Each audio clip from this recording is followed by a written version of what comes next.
My name is Brian Dolan, and my capstone is called Teaching the Art of Physics, Rationalizing and Formulating an Aesthetically Oriented Physics Curriculum. The goal of this project was to figure out what scientists and mathematicians mean when they call their work beautiful, and to use that as a way of making a new kind of physics curriculum. I was inspired to undertake this project in part because of my own experience as a physics major. Some of the concepts we talked about, like solutions to Laplace's equation, not only made for cool graphs, but also possessed very suggestive qualitative and quantitative characteristics that made me question their very nature. And because of these questions, I've been driven to engage with material more actively and to continue taking physics classes each semester. Further motivation was the fact that nowhere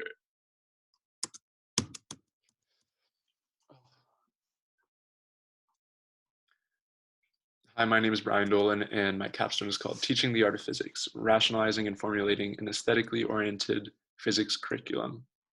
The goal of this project was to figure out what scientists and mathematicians mean when they call their work beautiful, and to use that as a way of making a new kind of physics curriculum. I was inspired to undertake such a project because of my experience as a physics major. Some of the concepts we talked about, like solutions to Laplace's equation, not only made for cool graphs, but also possessed very suggestive qualitative and quantitative properties that made me question their very nature. And because of these questions, I've been driven to engage with material more actively and to continue taking physics classes each semester. Further motivation was the fact that these questions aren't really discussed in many places. The closest thing is the STEAM movement, which represents an injection of humanities into STEM. But while STEAM's motivations of introducing creativity and thoughtfulness into STEM are actually pretty similar to mine, in practice, most STEAM curricula don't actually treat art as a substantive and complementary material in its own right. And so the only places we see these aesthetic questions in science are really just sci-fi movies or science memoirs, neither of which often make it back into the classroom. And that is what I wanted to change. So first I had to figure out what it meant for science to be aesthetic. And by poring over speeches, memoirs, and academic reviews, I was able to come up with 3 categories to account for most scientists' aesthetic moments. The first is the extent to which a concept lends itself to visualization. A good example is the Mandelbrot set, which depicts this set of solutions to a relatively unassuming equation. And images like this are so interesting because they often show that simple equations belie much more complex behavior and make scientists really think about the kind of information that is encoded into the equations they write down. The second category is the presence of a specific quantitative or qualitative characteristic that scientists appeal to as a source of beauty. In math and physics, commonly appealed to characteristics include unity, symmetry, simplicity, and order. Each of these descriptors implies a uniquely ordered state of the universe and often prompts a question whether the scientist actually sees this or is just projecting what they want to see. The third category is the scientific and intellectual context a scientist is working in. This category assumes there's a social component to aesthetics, and that math and science are really subject to movements not unlike art, and that each movement establishes thematic but somewhat arbitrary characteristics that make new data or theory either fashionable or unfashionable. For each of these categories, I designed a lesson plan that integrates art from the Yale Art Gallery.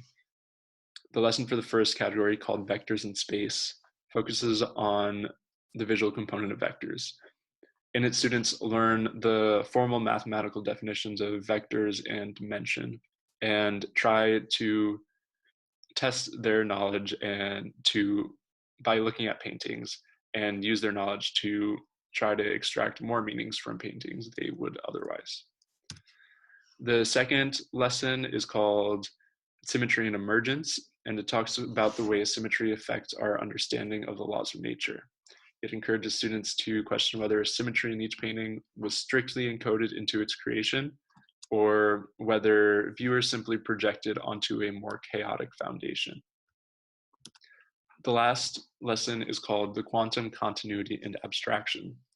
In it, students learn how quantum theory introduced discontinuity and uncertainty into nature, and they use progressively fragmented paintings to visualize the movement's basic principles. I hope this capstone can motivate students who are interested in math and physics and inspire those who maybe weren't so interested before. And special thanks to the Education Studies program, the art gallery, and the physics department for helping me with this, especially Ann Mishkin, Rachel Thompson, and Professor Meguri. Hi, I'm Mahima Kumara, and my capstone project is called Choir as Community.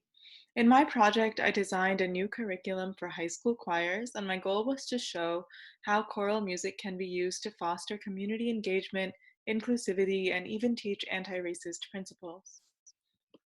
This project was first informed by my own experience. Growing up as an Indian American Hindu student in majority white schools, I was part of choirs for years. And I absolutely loved the experience. It was always my favorite part of the school day.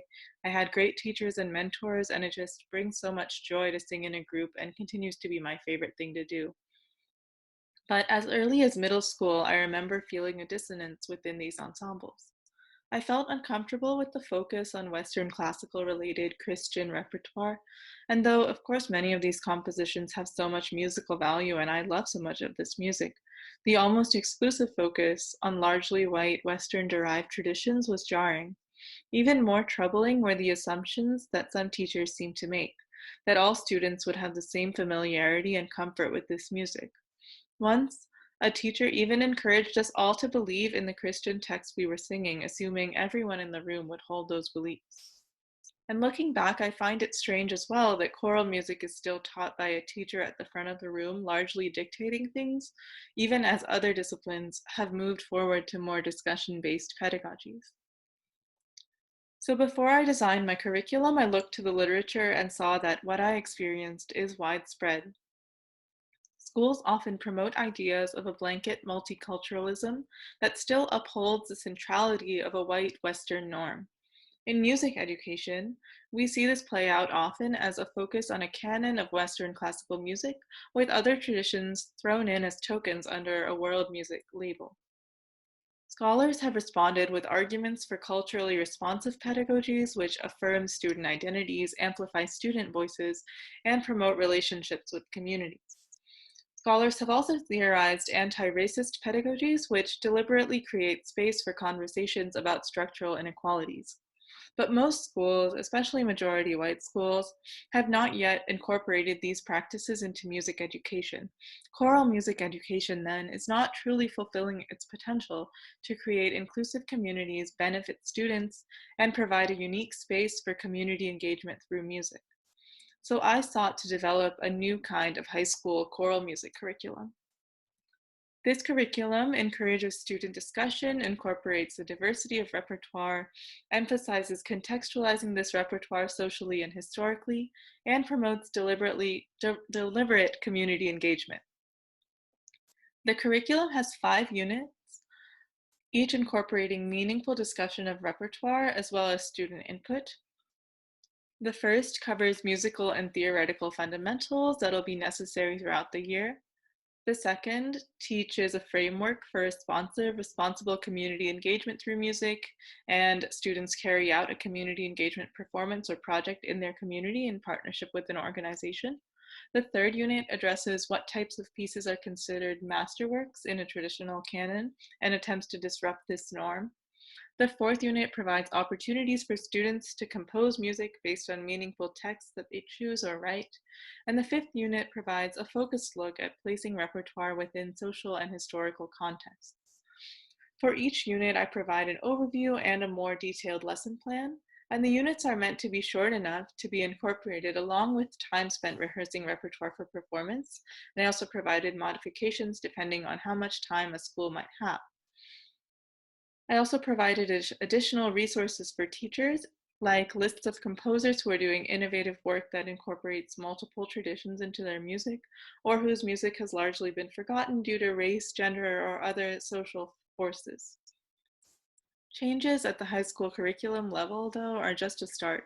So much work needs to be done to improve representation in programming and in who goes into choral music, and so much work needs to be done at other grade levels as well. Thankfully, people in the field have recently started having these discussions more, but through this project, I hope that at the high school level in the future, this can contribute to a meaningful resource that teachers can use.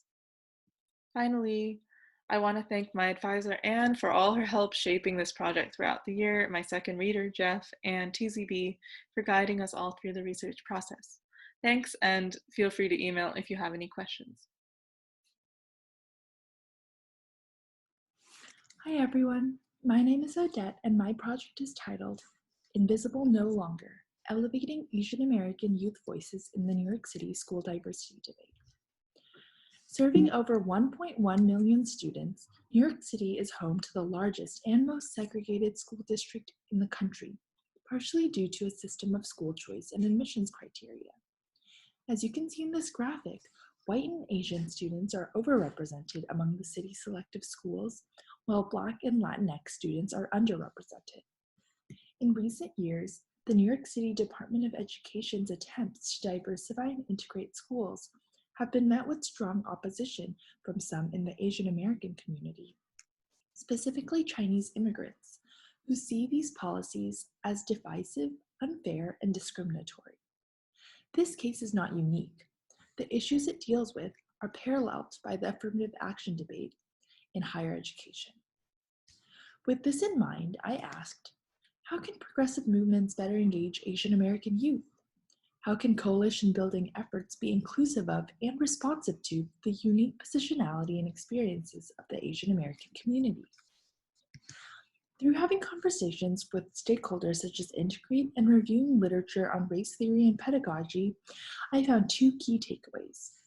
First, education on race, equity, and social justice is most often effective when it is relevant to personal experience. Second, Asian Americans, because of their unique positionality in the US Black-white binary as non-Black minorities, are often overlooked in conversations about race and equity. To address these issues, I collaborated with Integrate NYC, a youth activist organization for school integration, to develop an internal workshop kit for their Asian American identifying students. This workshop has the objective of offering them tools to examine and deconstruct how their educational experiences have been shaped by structures such as race. Throughout the workshop, participants will contribute creative pieces to a zine, which will then be compiled and made publicly available in order to elevate the Asian American youth voice within the school diversity debate. The workshop lesson plan is based on a philosophy of critical pedagogy first articulated by the Brazilian educator Paulo Freire. In each section, participants will reflect on and discuss experiences, expertise, and learn theoretical and historical frameworks to contextualize those experiences. For Integrate, a multiracial movement with a vision of racial equity, discussing identity and positionality is particularly important to build coalitions and solidarity. As an example, here is an excerpt of the section, Our Schools, Our Histories. In this section, participants are asked first to reflect individually on their own experiences with education in response to specific prompts.